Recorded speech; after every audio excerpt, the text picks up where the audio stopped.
21.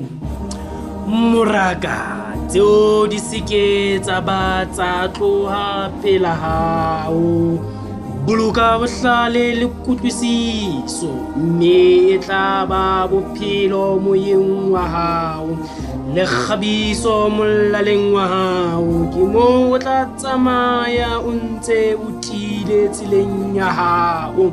Leoto la hao le keke la kgotjwa, le ha o ya robala o keke wa tshoha.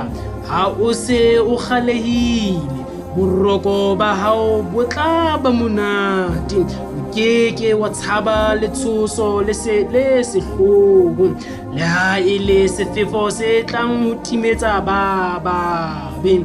Bane Jehova e tla ba tshepo ya hao, a phemise leoto la hao setsi.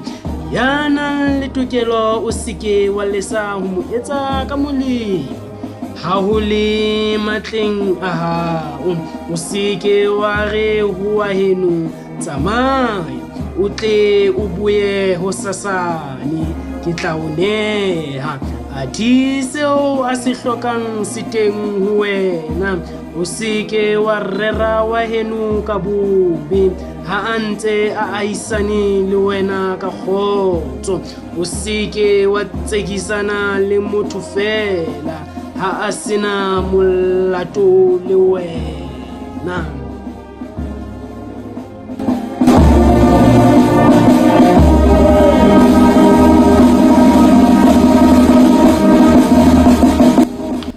O seke wa kgahlwa ke ho itshwantsha le motshwenyi. Mekgweng ya hae o seke wa inkela le ha o le mong. Ho Jehova motho ya kgopo ke manyana, empa ya lokileng o na le lekunutu la hae. Thohako ya Jehova e ka tlung ya moetsadibe, empa o hlohonolofatsa ntlo ya ba lokileng.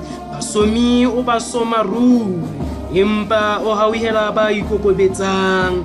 Ba bohlale ba tla ja lefa la hlompho, ha e le dithoto botumo ba tsona ke dihlong.